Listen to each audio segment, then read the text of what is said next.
Hello ಸ್ನೇಹಿತರೆ, welcome back to my channel. ನಾನು ಚೈತ್ರ. ಈಗ ಸ್ನೇಹಿತರೆ ಮನೆ ಕೆಲಸ ಎಲ್ಲ ಮುಗಿಸಿ ತಿಂಡಿ ಕೆಲಸನೂ ಮುಗಿಸಿ ನಂದು ತಿಂಡಿ ಆಯಿತು. ಈಗ ಎಕ್ಸ್ಟ್ರಾ ಕೆಲಸಗಳನ್ನ ತೊಗೊಳ್ಬೇಕು. ಎಕ್ಸ್ಟ್ರಾ ಅಂದರೆ ನೆನ್ನೆ ಮೆಟ್ರೋಗೆ ಹೋಗಿದ್ವಲ್ಲ, ಅದರ ಸಾಮಾನುಗಳಿದೆ. ಅದನ್ನೆಲ್ಲ ಹೊರಗಡೆ ಇಡೋ ಬದಲು ಇವತ್ತು ಒಳಗಡೆನೇ ಇಟ್ಕೊಂಡಿದ್ದೀನಿ. ಇದನ್ನೆಲ್ಲ ಈಗ ಎತ್ತಿಡಬೇಕು. ಕಿಚನ್ನು ಬೆಳಗ್ಗೆ ತಿಂಡಿ ಮಾಡಬೇಕಾದ್ರೇ ಕ್ಲೀನ್ ಮಾಡಿದ್ದೆ, ಸೊ ಅದಾಗಿದೆ. ಮಧ್ಯಾಹ್ನಕ್ಕೆ ಅಡುಗೆಗೆ ರೆಡಿ ಮಾಡಬೇಕು. ಇವತ್ತು ಮಧ್ಯಾಹ್ನಕ್ಕೇ ಚಿಕನ್ ಸ್ಪೆಷಲ್. ಯಾಕೆ ಅಂದರೆ ಇವತ್ತು ಅಮ್ಮ ಅಪ್ಪ ಬರ್ತಾ ಇದ್ದಾರೆ. ರಾಜೇಶ್ ಮತ್ತು ಸಾನ್ವಿ ಹೋಗಿದ್ದಾರೆ ಹೊರಗಡೆ ತರೋದಕ್ಕೆ ಅಂತೇಳಿ. ಅವ್ರು ಬರೋ ತನಕ ನಾನು ರೆಡಿ ಮಾಡ್ಕೊಂಡಿದ್ರೆ ನನಗೆ ಒಳ್ಳೆಯದು, ಬೇಗ ಬೇಗ ಕೆಲಸ ಆಗುತ್ತೆ. ಏನು ಶಕೆ ಸ್ನೇಹಿತರೆ, ಗಾಳಿ ಬರ್ತಾ ಇಲ್ವೋ ಅಥವಾ ನಾನು ಈ ಸಿಂಥೆಟಿಕ್ ಬಟ್ಟೆ ಹಾಕಿದ್ದೀನಿ ಅಂತನೋ ಏನೋ ಸಖತ್ತು ಶಕೆ ಆಗ್ತಾಯಿದೆ. ಕಿಟಕಿ ತೆಗೆದುಬಿಟ್ಟಿದ್ದೀನಿ, ಬಾಗಿಲು ತೆಗೆದುಬಿಟ್ಟಿದ್ದೀನಿ, ಆದರೂ ಶಕೆ. ಈಗ ನಾನು ಇದನ್ನು ಎತ್ತಿಡಬೇಕಾ, ಅಷ್ಟೇ ಕೆಲಸ ಇವತ್ತು. ಅದು ಸ್ವಲ್ಪ ಬಟ್ಟೆ ಇದೆ, ಬಟ್ಟೆ ಮಡಚಿಟ್ಟಿದ್ದೀನಿ, ಅದನ್ನೆಲ್ಲ ಎತ್ತು ಒಳಗಡೆ ಇಡಬೇಕು. ನಮ್ಮ ಮನೆಯಲ್ಲಿ ನಾವು ಬಟ್ಟೆ ಒಗ್ದಾಗೆಲ್ಲ ಸಾನು ಬಟ್ಟೆ ಮಡಚ್ಕೊಡ್ತಾಳೆ ನನಗೆ, ಸೊ ನೋ ಟೆನ್ಷನ್ ಅದ್ರ ಬಗ್ಗೆ. ಬಟ್ ಇದು ನಾವು ಹಾಕ್ಕೊಂಡಿದ್ದಂಥ ಬಟ್ಟೆಗಳು, ನೆನ್ನೆ ಹಾಕಿದ್ದು, ಬೆಳಿಗ್ಗೆ ಹಾಕಿದ್ದು, ರಾತ್ರಿ ಹಾಕಿದ್ದು, ಹೊರಗಡೆ ಹೋಗಿದ್ವಲ್ಲ ಆವಾಗ ಅದನ್ನೆಲ್ಲ ಸ್ವಲ್ಪ ಎತ್ತಿಡಬೇಕು. ಇಲ್ಲಿ ಮಡಚಿಟ್ಟಿದ್ದೀನಿ. ಒಂದು ಡ್ರೆಸ್ಸನ್ನು ಹೊಲಿಯೋಣ ಅಂತ ತೆಗೆದಿಟ್ಟಿದ್ದೀನಿ. ಸಾನುಗೆ ಒಂದು ಗೌನ್ ರೀತಿಯಲ್ಲಿ ನನ್ನ ಸೀರೆಯಲ್ಲಿ, ಅದು ಆಗ್ತಾನೇ ಇಲ್ಲ. ಅದು ಕೂತ್ಕೊಂಡ್ರೆ ನನಗೆ ಕಾನ್ಸಂಟ್ರೇಟ್ ಆಗಿ ಕೂತ್ಕೊಂಡು ಮಾಡಬೇಕು. ಬೇರೆ ಬೇರೆ ಕೆಲಸಗಳ ಮಧ್ಯೆ ನನಗೆ ಇದನ್ನು ಇಟ್ಕೊಳ್ಳೋಕೆ ಇಷ್ಟ ಆಗಲ್ಲ. ಸೊ ಇವತ್ತು ಮಾಡೋಣ ಅಂದ್ಕೊಂಡೆ, ನೆನ್ನೆನೂ ಆಗಲಿಲ್ಲ. ನೆನ್ನೆ ಮೆಟ್ರೋಗೆ ಹೋಗಬೇಕಿತ್ತು, ಹಾಗಾಗಿ ಇವತ್ತು ಮಾಡೋಕ್ಕಾಗೋದಿಲ್ಲ. ಯಾಕಂದರೆ ಕೆಲವೊಂದು ಪ್ರಿಪ್ರೇಷನ್ ಮಾಡ್ಕೊಳ್ಳೋಣ, ಪ್ರಿಪ್ರೇಷನ್ ಅಂತ ಹೇಳಿ. ಅಂದರೆ ಮಧ್ಯಾಹ್ನಕ್ಕೆ ಅಡುಗೆ ಆದಮೇಲೆ ಕೂಡ ಸಂಜೆ ಸ್ನ್ಯಾಕ್ಸ್ಗೆ ಏನಾದರೂ ಸ್ಪೆಷಲ್ ಮಾಡೋಣ. ಅಪ್ಪ ಅಮ್ಮ ಬರೋದು ಸಂಜೆ ಆಗುತ್ತೆ, ಸೊ ಮಧ್ಯಾಹ್ನ ಸ್ವಲ್ಪ ತಿಂದಿರ್ತಾರೆ. ಟ್ರಾವೆಲ್ ಮಾಡಬೇಕಾದ್ರೆ ಜಾಸ್ತಿ ತಿನ್ನೋಕ್ಕಾಗೋದಿಲ್ಲ ಈ ಸಮ್ಮರಲ್ಲಿ ಬೇರೆ ಅಂತ. ಸೊ ಬಂದ ತಕ್ಷಣ ಏನಾದರೂ ಕೊಟ್ಟರೆ ಚಟ್ಪಟ ಚೆನ್ನಾಗಿರುತ್ತೆ ಅಂಥೇಳಿ. ಸೊ 2 ಐಡಿಯಾ ಇದೆ, 2ರಲ್ಲಿ ಯಾವ್ದು ಮಾಡಬೇಕೋ ಗೊತ್ತಿಲ್ಲ, ನೋಡ್ತೀನಿ ಅದನ್ನು. ಸೊ ಅದಕ್ಕೆ ಸ್ವಲ್ಪ ಪ್ರಿಪ್ರೇಷನ್ ಮಾಡಬೇಕು. ಆ್ಯಂಡ್ ಡಿಮಾರ್ಟ್ಗೆ ಹೋದಾಗ ನಾನು ಕುಲ್ಫಿ ಮಾಡುವಂಥ ಟ್ರೇ ತೊಗೊಂಡಿದ್ದೆ, ಪಾಪ್ಸಿಕಲ್ಸ್ ಮಾಡೋದು. ಅದು ಇವತ್ತು ಮಾಡೋಣ ಅಂಥೇಳಿ, ಯಾವತ್ತಿಂದ ಮಾಡಿರಲಿಲ್ಲ, ಮಾಡಿದಾಗ ತೋರಿಸಿ ಅಂತ ಹೇಳಿದ್ರಿ. ಸೊ ಇವತ್ತು ಅದಕ್ಕೆ ಟ್ರೈ ಮಾಡೋಣ ಅಂತ ಇದ್ದೀನಿ. ಅಮ್ಮನಿಗೂ ಐಸ್ ಕ್ರೀಮ್ ಅಂದರೆ ತುಂಬ ಇಷ್ಟ, ಸಾನುಗೂ ಇಷ್ಟ. ಅದಕ್ಕೆ ಇಬ್ಬರಿಗೂ ಒಂದು ಸರ್ಪ್ರೈಸ್ ಕೊಡೋಣ. ಹೇಗಿದ್ದರೂ ಸಾನು ಇಲ್ಲ ಈಗ, ಸೊ ಸರ್ಪ್ರೈಸ್ ಇರುತ್ತೆ ಅಂದ್ಬಿಟ್ಟು ಅದನ್ನು ಮಾಡೋಣ ಅಂತ ಇದ್ದೀನಿ. ಹೀಗೆ ಸ್ನೇಹಿತರೆ ತುಂಬ ಕೆಲಸಗಳಿದೆ. ಆ್ಯಂಡ್ ಅಮ್ಮ ಬಂದಮೇಲೆ ನನಗೆ ಎಡಿಟಿಂಗ್ ಮಾಡೋಕ್ಕಾಗೋದಿಲ್ಲ, ಸೊ ಅದು ಕೂಡ ಇವತ್ತು ಮುಗಿಸ್ಬೇಕು ನಾನು. ನಾಳೆಗೆ ವಿಡಿಯೋ ಬೇಕು ಅಂದರೆ ಇವತ್ತೆಲ್ಲ ಮುಗಿಸಿ ಇಡಬೇಕು ನಾನು. ಸೊ ಇಷ್ಟೆಲ್ಲ ಕೆಲಸಗಳಿದೆ. ಬನ್ನಿ ಇದನ್ನೆಲ್ಲ ಸೆಟ್ಲ್ ಮಾಡಿಬಿಡ್ತೀನಿ. ಸಾಮಾನುಗಳು ನಾನು ಹೇಳಿದ್ನಲ್ಲ, ಇದರಲ್ಲಿ ತುಂಬ ಸ್ಪೆಷಲ್ ಸಾಮಾನು ಆ ಥರ ಏನೂ ಇಲ್ಲ. ಮನೆಗೆ ಬೇಕಾಗಿರೋಂಥ ದಿನಸಿಗಳು, ಹಾಗೆ ಫ್ರೂಟ್ಸ್, ಕೆಲವೊಂದು ಫ್ರೂಟ್ಸ್ನ ತೊಗೊಂಡಿದ್ದೀವಿ, ತರಕಾರಿ ತೊಗೊಂಡಿದ್ದೀವಿ ಅಷ್ಟೇ. ಇದನ್ನು ಸೆಟ್ ಮಾಡಿಬಿಟ್ಟು ಅಡುಗೆಗೆ ರೆಡಿ ಮಾಡ್ಕೊಳ್ತೀನಿ. ಅಥವಾ ಇಲ್ಲ, ಅಡುಗೆಗೆ ಬೇಡ, ಮೊದಲು ಹೇಳಿದ್ನಲ್ಲ ಐಸ್ ಕ್ರೀಮ್ ಮಾಡೋಣ ಅಂಥೇಳಿ, ಇವತ್ತು ಕುಲ್ಫಿ ಮಾಡೋಣ ಅಂತ ಇದ್ದೀನಿ. ಸೊ ಈಗ ಸ್ನೇಹಿತರೆ ನಾನು ಕುಲ್ಫಿ ಮಾಡೋಣ ಅಂತ ರೆಡಿ ಮಾಡ್ಕೊಂಡಿದ್ದೀನಿ. ಅಡುಗೆಗಿನ್ನ ರೆಡಿ ಮಾಡಿಲ್ಲ, ಆಮೇಲೆ ಮಾಡ್ತಾಳೆ. ಇದು ಸ್ವಲ್ಪ ಟೈಮ್ ಹಿಡಿಸುತ್ತೆ. ಇದಾಗೋ ತನಕ ನಾನು ಇಲ್ಲೇ ನಿಂತ್ಕೊಂಡು 2 ಕೆಲಸ ಮಾಡ್ಕೊಳ್ಬೋದಲ್ಲ ಅಂಥೇಳಿ. ಅದಕ್ಕೆ ನಾನು ರಾ ಮಿಲ್ಕ್ ತೊಗೊಂಡಿದ್ದೀನಿ 1 ಕಪ್ಪು. ಇದು ಆರೆಂಜ್ ಪ್ಯಾಕೆಟ್ ಬರುತ್ತಲ್ಲ ಅದರದ್ದು ಹಾಲು, ಆ್ಯಂಡ್ ನೀರು ಕೂಡ ಮಿಕ್ಸ್ ಮಾಡಿಲ್ಲ ನಾನು. ಇದಕ್ಕೆ ನಾನು ಕುದಿ ಬಂದ ಮೇಲೆ 1 ಕಪ್ಪಷ್ಟು ಹಾಲಿನ ಪುಡಿ ಹಾಕ್ಕೊಳ್ತೀನಿ. ಇದು ಹಾಲಿನ ಪುಡಿ ಬಂದು ನಂದಿನಿ ಮಿಲ್ಕ್ ಪೌಡರ್ ಬರುತ್ತಲ್ಲ, ಇದು. ಕುಲ್ಫಿನ ಗಟ್ಟಿ ಹಾಲಲ್ಲೂ ಮಾಡ್ಬೋದು. ಹಾಲಿನ ಪೌಡ್ರ್ ಮಿಕ್ಸ್ ಮಾಡೋದ್ರಿಂದ ಸ್ವಲ್ಪ ಬೇಗ ತಿಕ್ ಆಗುತ್ತೆ ಆ್ಯಂಡ್ ಬೇಗ ಟೈಮ್ ಸೇವ್ ಆಗುತ್ತೆ. ಇದನ್ನು ಕೂಡ ನಾನು 1 ಕಪ್ ತೊಗೊಳ್ತೀನಿ. ಈಗ ನೋಡಿ ಸ್ನೇಹಿತರೆ, ಕುದಿ ಬಂದಿದೆ. ಕುದಿ ಬಂದ ಮೇಲೆ ನಾನು ಇದಕ್ಕೀಗ 1 ಕಪ್ಪಷ್ಟು ಹಾಲಿನ ಪುಡಿ ಸೇರಿಸ್ತೀನಿ. ಮಿಲ್ಕ್ ಪೌಡರ್ನ ಡೈರೆಕ್ಟ್ ಹಾಲಿಗೆ ಹಾಕಿದ್ರೆ, ಬಿಸಿ ಹಾಲಿಗೆ, ಅದು ಲಂಪ್ ಆಗುತ್ತೆ, ಗಂಟಾಗುತ್ತೆ. ಅದಕ್ಕೇನು ಮಾಡಿ 1 ಬಟ್ಲು ನೀರಿಗೆ 1 ಬಟ್ಲು ಮಿಲ್ಕ್ ಪೌಡರ್ನ ಮಿಕ್ಸ್ ಮಾಡಿಬಿಟ್ಟು ಆಮೇಲೆ ನೀವು ಹಾಲಿಗೆ ಸೇರಿಸ್ಕೊಳ್ಳಿ. ಇನ್ನೂ ಒಂದು ಆಪ್ಷನ್ ಅಂದರೆ, ನೀವು ಹಾಲು ಕುದಿಸ್ಬಿಟ್ಟು ಆಮೇಲೆ ಮಿಲ್ಕ್ ಪೌಡರ್ ಹಾಕಬೇಕು ಅಂತ ಏನಿಲ್ಲ. 2 ಕಪ್ ಮಿಲ್ಕ್ ಪೌಡರ್ ತೊಗೊಂಡು 3 ಕಪ್ಪಷ್ಟು ನೀರಿಗೆ ಮಿಕ್ಸ್ ಮಾಡಿಬಿಟ್ಟು ಆಮೇಲೆ ಕೂಡ ನೀವು ಕುದಿಸ್ಬೋದು. ಇದೇ ಕನ್ಸಿಸ್ಟೆನ್ಸಿ ತುಂಬ ಬೇಗ ಬರುತ್ತೆ. ಆ್ಯಂಡ್ ನಾನು ತೊಗೊಂಡಿರೋ ಕಪ್ಪಲ್ಲಿ 2 ಅಥವಾ 3 ಸಣ್ಣದು ಕುಲ್ಫಿಗಳಾಗುತ್ತೆ. ಸೊ ದೊಡ್ಡ ಬಟ್ಲು ತೊಗೊಂಡು ನೀವು ಮೆಷರ್ ಮಾಡ್ಕೊಳ್ಳಿ.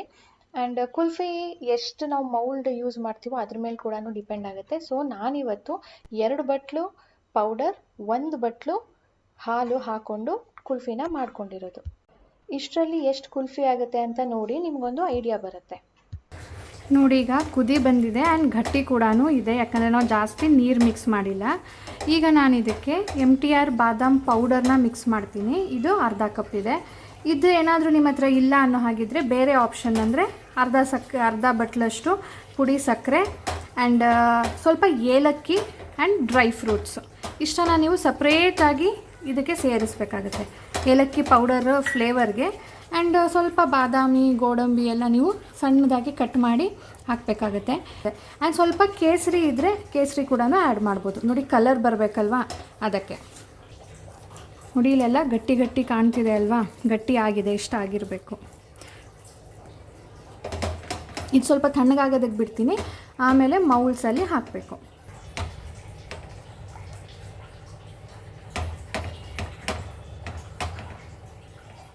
ಮಿಲ್ಕ್ ಪೌಡರ್ ಇದ್ದಿದ್ದರಿಂದ ನಾನು ಬೇರೆ ಏನು ಕೆಲಸ ಮಾಡ್ಕೊಳಕ್ಕೆ ಆಗಲಿಲ್ಲ. ತಕ್ಷಣವೇ ಬೇಗನೆ ಆಗೋಯಿತು. ಇಲ್ಲ ಅಂದಿದ್ರೆ ಅದು ಸಣ್ಣ ಉರಿ ಮಾಡಿಕೊಂಡು ಹಾಲನ್ನು ಗಟ್ಟಿ ಮಾಡಬೇಕಿತ್ತು, ಆವಾಗ ತುಂಬಾ ಟೈಮ್ ಹಿಡಿಸ್ತಿತ್ತು.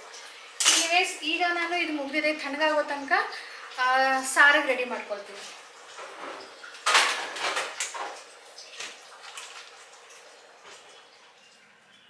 ತಣ್ಣಗಾಗೋದಕ್ಕೆ ಇಟ್ಟಿದ್ದೀನಿ. ತಣ್ಣಗಾಗೋದಕ್ಕೆ ಸ್ವಲ್ಪ ಟೈಮ್ ತೊಗೊಳುತ್ತೆ, ಅದು ಗಟ್ಟಿ ಇರುತ್ತಲ್ವಾ ಅಂತ. ಇದನ್ನು ನಾವು 6 to 8 hours ಫ್ರೀಝರಲ್ಲಿ ಇಡಬೇಕು. ಆ್ಯಂಡ್ ಫ್ರೀಝರಲ್ಲಿ ಟೆಂಪ್ರೇಚರ್ ಕೂಡ ಜಾಸ್ತಿ ಮಾಡಿರಬೇಕು. ಈಗ ನಾನು ಯೂಶ್ವಲಿ 1ನಲ್ಲಿ ಇಟ್ಟಿರ್ತೀನಿ. ನಾವು ಕುಲ್ಫಿ ಇಟ್ಟಾಗ ಆಲ್ಮೋಸ್ಟ್ 6 to 8 ರೇಂಜಲ್ಲಿ ನಾವು ಅದನ್ನು ಸೆಟ್ ಮಾಡಬೇಕಾಗುತ್ತೆ.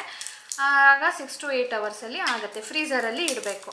ನಿಮ್ಮ ಹತ್ರ ಮೌಲ್ಸ್ ಇಲ್ಲ ಅನ್ನೋ ಹಾಗಿದ್ದರೆ ಅದನ್ನು ಗ್ಲಾಸ್ಗಳಲ್ಲಿ ಇಟ್ಬಿಟ್ಟು ಸ್ಪೂನ್ ಇಟ್ಬಿಟ್ಟು ಫಾಯಿಲ್ನ ಮೇಲ್ಗಡೆ ಮುಚ್ಚಿಬಿಟ್ಟು ಕೂಡ ಇಡ್ಬೋದು. ಇಡಬೇಕಾದ್ರೆ ಮಾತ್ರ ಅದು ಓಪನ್ ಇಡೋದಕ್ಕೆ ಹೋಗಬೇಡಿ, ಆಗ ಐಸ್ ಎಲ್ಲ ಅದ್ರ ಮೇಲೆ ಕೂತ್ಕೊಳ್ಳುತ್ತೆ. ಐಸ್ ಕೂರಬಾರ್ದು ಅಂದರೆ ಒಂದು ಪ್ಲಾಸ್ಟಿಕ್ ಕವರ್ ಅಥವಾ ಫಾಯಿಲ್, ಅಲ್ಯೂಮಿನಿಯಂ ಫಾಯಿಲ್ ಬರುತ್ತಲ್ಲ, ಅದನ್ನು ಮುಚ್ಚಬೇಕು ರಬ್ಬರ್ ಬ್ಯಾಂಡ್ ಯೂಸ್ ಮಾಡಿಕೊಂಡು. ನನ್ನ ಪೇರೆಂಟ್ಸು ಮನೆಗೆ ಬರ್ತಾ ಇದ್ದಾರೆ ಅಥವಾ ಬಂದಿರೋ ವ್ಲಾಗನ್ನು ಶೇರ್ ಮಾಡಿದಾಗ ಕೆಲವೊಬ್ಬರಿಗೆ ಡೌಟ್ ಬರುತ್ತೆ, ನಾನು ಯಾಕೆ ನನ್ನ ಇನ್ಲಾಸ್ನ ಕರೆಯೋದಿಲ್ಲ, ಬರೀ ನನ್ನ ಅಮ್ಮ ಅಪ್ಪನ ಮಾತ್ರನೇ ಕರೆಸ್ಕೊಳ್ತೀನಿ ಅಂತ ಹೇಳಿ. ಯಾಕೆ ಆ ಥರ ಡೌಟ್ ಬರುತ್ತೆ? ನಾನು ಯಾವತ್ತೂ ಅವ್ರನ್ನೇ ಸಪ್ರೇಟು ಇವ್ರನ್ನೇ ಸಪ್ರೇಟ್ ಅಂತ ಟ್ರೀಟ್ ಮಾಡಿಲ್ಲ. ನಿಮ್ಮಲ್ಲಿ ಎಷ್ಟು ಜನ ಅಪ್ರಿಷಿಯೇಟ್ ಮಾಡ್ತೀರಾ ನೀವು.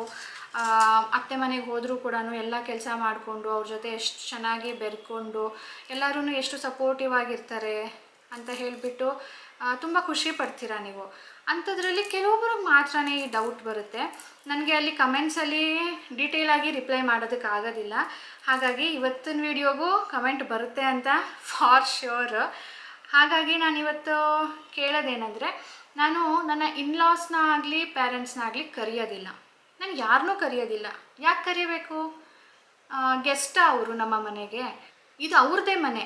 ಇದು ನನ್ನ ಅಪ್ಪ ಅಮ್ಮ ನನ್ನ ಮಗಳ ಮನೆ ಅಂತ ಬರ್ತಾರೆ, ನನ್ನ ಇನ್ಲಾಸು ನನ್ನ ಮಗನ ಮನೆ ಅಂತ ಬರ್ತಾರೆ. ಆ ಥರ ಇದ್ದಾಗ ನಾನು ಗೆಸ್ಟ್ ರೀತಿಯಲ್ಲಿ ನಾನು ಅವ್ರಿಗೆ ಬನ್ನಿ ಅಂತ ಇನ್ವೈಟ್ ಯಾಕೆ ಮಾಡಬೇಕು? ಅವ್ರಿಗೆ ಯಾವಾಗ ಖುಷಿ ಆಗುತ್ತೋ ಅವರು ಅವಾಗ ಬರ್ಬೋದು, ಎಷ್ಟು ದಿನ ಬೇಕು ಅಷ್ಟು ದಿನ ಇರ್ಬೋದು. ಸೊ ಮೊದಲು ಯಾಕೆ ನನ್ನ ಇನ್ಲಾಸ್ ಬರೋದಿಲ್ಲ ಅಂತ ಹೇಳ್ತೀನಿ. ನನ್ನ ಪೇರೆಂಟ್ಸ್ ಆಗಲಿ ಅವರು ಅಂಥ ಕೆಲಸಗಳೇನೂ ಮಾಡ್ತಾಯಿಲ್ಲ. ಅಪ್ಪ ರಿಟೈರ್ಡ್ ಆಗಿದ್ದಾರೆ, ಅವ್ರ ಮನೇಲಿರ್ತಾರೆ. ಅಮ್ಮನಿಗೆ ಯಾವಾಗ ಬರಬೇಕು ಅನಿಸುತ್ತೋ ಅಥವಾ ಅಪ್ಪನಿಗೆ ಯಾವಾಗ ಬರಬೇಕು ಅನಿಸುತ್ತೋ ಆವಾಗ ಅವ್ರು ಬರ್ತಾರೆ.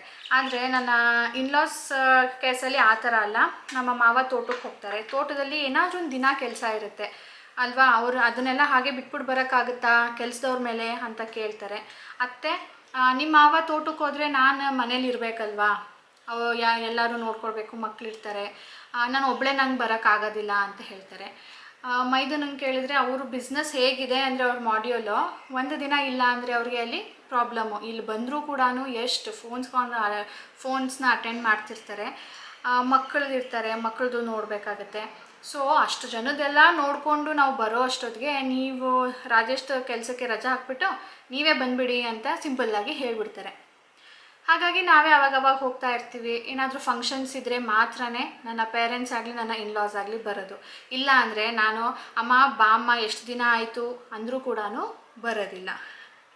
ಈ ಥರ ಸಿಚುವೇಶನ್ ಇರುತ್ತೆ. ನಾನು ಇದನ್ನೆಲ್ಲ ಕಮೆಂಟ್ಸಲ್ಲಿ ನಿಜವಾಗ್ಲೂ ಅಷ್ಟುದ್ದ ರಿಪ್ಲೈ ಮಾಡೋದಕ್ಕಾಗೋದಿಲ್ಲ. ಅಂಥದ್ರಲ್ಲಿ ಸ್ನೇಹಿತರೆ ದಯವಿಟ್ಟು ಈ ಥರ ಎಲ್ಲ ಕಮೆಂಟ್ ಮಾಡಬೇಡಿ. ಕೆಲವೊಬ್ಬರು ಆ ಥರ ಟ್ರೀಟ್ ಮಾಡ್ಬೋದು, ಅದು ಯಾಕೆ ಮಾಡ್ತಾರೆ ಅಂತಲೇ ತಿಳ್ಕೊಳ್ಳಿ. ಯಾಕಂದರೆ ಅವ್ರಿಗೂ ಏನಾದರೂ ತೊಂದರೆ ಆಗಿರ್ಬೋದಲ್ವಾ ಇನ್ಲಾಸ್ ಕಡೆಯಿಂದ. ಅವ್ರ ಮನೆ ಕಡೆಯಿಂದ. ಅದಕ್ಕೆ ಅವ್ರು ಆ ಥರ ಟ್ರೀಟ್ ಮಾಡ್ಬೋದೇ ಹೊರತು ತುಂಬ ಕಡಿಮೆ ಸ್ನೇಹಿತರೆ. ಎಲ್ಲರೂ ಇನ್ಲಾಸ್ನ ಸಪ್ರೇಟ್ ಮಾಡ್ತಾರೆ, ಪೇರೆಂಟ್ಸ್ನ ಸಪ್ರೇಟ್ ಮಾಡ್ತಾರೆ ಅಂತ ಭಾವನೆ ಇಟ್ಕೊಂಡಿರೋದಿಲ್ಲ.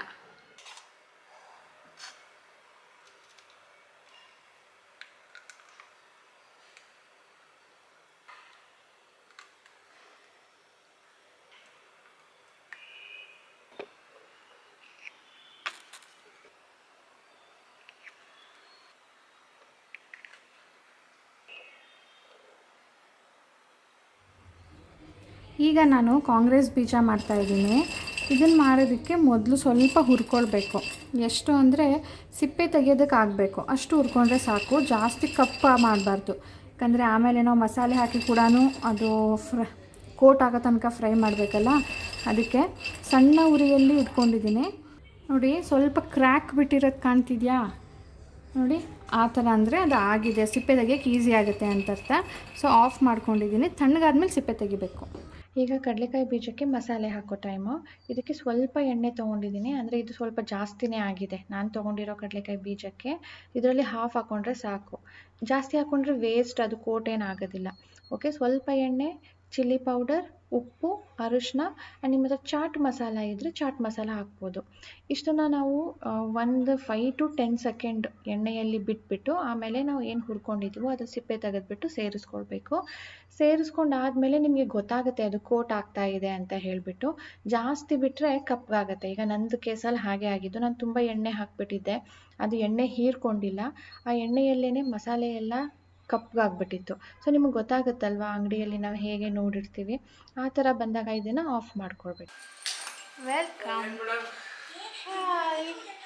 ಫ್ಯಾನ್ ಹಾಕಿ, ಫ್ಯಾನ್ ಹಾಕಿ. ಕೂಲರ್ ಹಾಕ್ಲಾ, ಫ್ಯಾನ್ ಹಾಕ್ಲಾ? ಸೌಂಡ್ ಕಡಿಮೆ, ಅದು ಗಾಳಿ ಜಾಸ್ತಿ, ಕೂಲರು. ಅದು ಏನಂತಾರೆ, ಶಬ್ದ ಜಾಸ್ತಿ. ಯಾವುದ್ರಲ್ಲಿ? ಮತ್ತೆ ಶಬ್ದ ಬಂದರೂ ಪರವಾಗಿಲ್ಲ, ಕೂಲರ್ ಹಾಕ್ತೀನಿ. ಕೂಲರು ತುಂಬ ಶಬ್ದ, ನಮ್ಮ ಅಪ್ಪನ ಶಬ್ದ ಆಗಲ್ಲ. ಏನು ಮಾಡ್ತೀರಾ, ಹೊರಗಡೆಯಿಂದ ಬಂದಾಗ ತುಂಬಾ ಶೆಕೆ ಆಗುತ್ತೆ. ಹೇಳ್ಕೊಂಡು ಹೋಗಿ ಸಾನು. ನನಗೆ ಟಿ ವಿ ಕೇಳಿಸಲ್ಲ, ಇನ್ನೇನು ಮಾಡ್ತೀಯಾ, ಹೋಗು.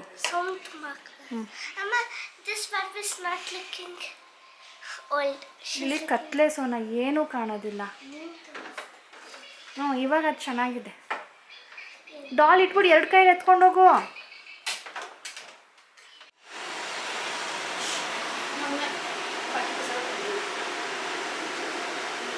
ಆನ್ ಇದೆ. ಅಮ್ಮ ಗಾಳಿ ಬರ್ತಿದ್ಯಾ? ಗಾಳಿ ಬರ್ತಿದ್ಯಾ? ಸಾನು ಹೇರ್ ಸ್ಟೈಲ್ ಮಾಡಿರೋದು ನೋಡಿ ಬಾರ್ಬಿಗೆ. ಸೂಪರ್ ಸಾನು. ಸಣ್ಣ ಸಣ್ಣ ಮಣ್ಣಿದು ಏನು ಹಾಕೊಳ್ಳಿ, ಏರ್ ಬ್ಯಾಂಡಾ? ಹಾಂ, ಏರ್ ಬ್ಯಾಂಡ್ ಚೆನ್ನಾಗಿದೆ. ಇದು ನೋಡು, ನಿನ್ಗೆ ಇದನ್ನು ತೋರಿಸ್ಬೇಕು ಅಂತಿದ್ದವಳು. ಓಹೋ, ಲೆಫ್ಟ್ ರೈಟ್ ಅಂದರೆ ಏನೋ ಅಮ್ಮಮ್ಮ ಏನೋ ಹೇಳುತ್ತೆ ಹೂವನ್ನು. ಚೆನ್ನಾಗಿದೆ. ಲೆಫ್ಟ್ ರೈಟ್ ಮಾಡ್ತಾರಲ್ಲ ಸ್ಕೂಲಲ್ಲಿ. ಇದು ಕೇಳೋಳು ಯಾಕೆ ತೊಗೊಂಡಿರೋದು? ಅವ್ರ ಬರ್ತಡೆಗೆ ಅಲ್ಲ, ಇದು ರೀಸನ್ ಯಾಕೆ ತೊಗೊಂಡಿರೋದು ಅಂತ. ಯಾವಾಗ ತೊಗೊಂಡಿರೋದಲ್ಲ, ಇದು ಯಾತಕ್ಕೋಸ್ಕರ ತೊಗೊಂಡಿರೋದು. ಅವ್ರಿಗೆ ರೆಡಿ ಮಾಡೋಕ್ಕೆ ಇವಳು. ರೆಡಿ ಮಾಡೋಕ್ಕಲ್ಲ, ಹೇರ್ ಸ್ಟೈಲ್ ಮಾಡೋಕ್ಕೆ. ಇನ್ನೆಲ್ಲದ ಬಿಟ್ಟು ಹೇರ್ ಸ್ಟೈಲ್ ಮಾಡೋದು. ನಾಳೆ ನಿನಗೆ ಮೇಕಪ್ ಮಾಡ್ಬೇಕು ಅವಳು. ನಮಗೆ ಅವಳು ಮಾಡ್ತಾಳೆ, ನೀನು ಮಾಡಿಸ್ಕೋಬೇಕಷ್ಟೇ. ಎಲ್ಲ ಪ್ಲಾನಿಂಗ್ ಆಗ್ಬಿಟ್ಟಿದೆ. ನಿನ್ನೆ ನನಗೆ ಮಾಡ್ತೀನಿ ಅಮ್ಮ ನಾಳೆ ಅಂದ್ಲು. ಒಂದಿನ ಕಾಯು ಸಾನು, ಮಾಡೆಲ್ ಬರ್ತಾರೆ, ಕೂತ್ಕೊಳ್ತಿರ್ತಾರೆ, ಹೆಂಗಾದ್ರೂ ಮಾಡ್ಕೊ. ಮಾಡೆಲ್ ಬರ್ತಾರೆ. ಚೆನ್ನಾಗಿದೆ. ನೋಡಿದೆ, ನಾನು ಹೇಳ್ದಲ್ಲ ಲೆಫ್ಟ್ ರೈಟ್ ಮಾಡ್ತಾಳೆ ಅಂತ, ಹಂಗೆ ಲೆಫ್ಟ್ ರೈಟ್. ಈಗೇನಮ್ಮ ಊಟ ಮಾಡ್ತೀರಾ? ಊಟ ರಾಜೇಶ್ ರಾತ್ರಿಗೆ ಈ ಬಂದ ತಕ್ಷಣ ಏನೂ ಕೊಡಬೇಡ, ಇಲ್ಲಾಂದರೆ ರಾತ್ರಿ ಊಟ ಮಾಡಲ್ಲ, ಅವ್ರು ಕಡಿಮೆ ಮಾಡ್ತಾರೆ. ಹಾಗಾಗಿ ಏನಾದರೂ ಲೈಟಾಗಿ ಕಾಫಿ ಟೀ ಕೊಟ್ಬಿಡು, ಇನ್ನೇನು ಕೊಡಬೇಡ ಅಂತಾರೆ. ಬೇಗ ಊಟ ಮಾಡೋಣ. ಹಾಂ, ರಾತ್ರಿ ಊಟ ಸರಿಯಾಗಿ ಮಾಡೋದಿಲ್ಲ ಅವರು, ಸಂಜೆನೇ ಏನಾದರೂ ಹೆವಿ ತಿಂದುಬಿಟ್ರೆ ಅಂತ ಹೇಳಿಬಿಟ್ರು ಬರೀ ಟೇಸ್ಟ್ಗೆ ಅಂತ ಹೇಳಿ ಟೊಮ್ಯಾಟೊ ಮಸಾಲ ಮಾಡಿದ್ದೀನಿ ಸ್ನೇಹಿತರೆ. ಇದು ನಾನು ಲಾಂಗ್ ಬ್ಯಾಕ್ ಶೇರ್ ಮಾಡಿದ್ದೀನಿ ನಿಮ್ಮ ಜೊತೆ, ಹಾಗಾಗಿ ಇವತ್ತೇನು ತೋರಿಸಿಲ್ಲ. ಇಲ್ಲ ತೋರಿಸಿ ಅನ್ನೋ ಹಾಗಿದ್ರೆ ನೆಕ್ಸ್ಟ್ ಟೈಮ್ ಮಾಡಿದಾಗ ನಾನು ಶೇರ್ ಮಾಡ್ತೀನಿ. ತುಂಬ ಈಸಿ, ತುಂಬ ಚೆನ್ನಾಗಿರುತ್ತೆ ಈ ಲೈಟ್ ಸ್ನ್ಯಾಕ್ಸ್ಗೆ. ರಾತ್ರಿ ಅಡುಗೆಗೆ ಸ್ನೇಹಿತರೆ ಪ್ರಾನ್ಸ್ ಫ್ರೈ ಮಾಡಿದ್ದೆ, ಇದ್ರ ಜೊತೆ ಚಿಕನ್ ಸಾರು, ರೊಟ್ಟಿ, ಅನ್ನ. ಪ್ರಾನ್ಸನ್ನು ಮೆಟ್ರೋಗೆ ಹೋದಾಗ ರಾಜೇಶ್ ಎಸ್ಪೆಷಲಿ ಅತ್ತೆ ಮಾವನಿಗೆ ಅಂತಲೇ ನೆನೆಸ್ಕೊಂಡು ತೊಗೊಂಡಿದ್ರು. ಸೊ ತುಂಬ ಟೇಸ್ಟಿಯಾಗಿತ್ತು, ಎಲ್ಲರಿಗೂ ತುಂಬ ಇಷ್ಟ ಆಯಿತು. ಸೊ ಇವತ್ತಿನ ವಿಡಿಯೋ ನಿಮ್ಮೆಲ್ಲರಿಗೂ ಇಷ್ಟ ಆಗಿದೆ, please like, share and subscribe ಮಾಡ್ಕೊಳ್ಳಿ. ಸಿಗೋಣ ನನ್ನ ಮುಂದಿನ ವಿಡಿಯೋಲಿ. ಬೈ ಬೈ ಸ್ನೇಹಿತರೆ, ಟೇಕ್ ಕೇರ್.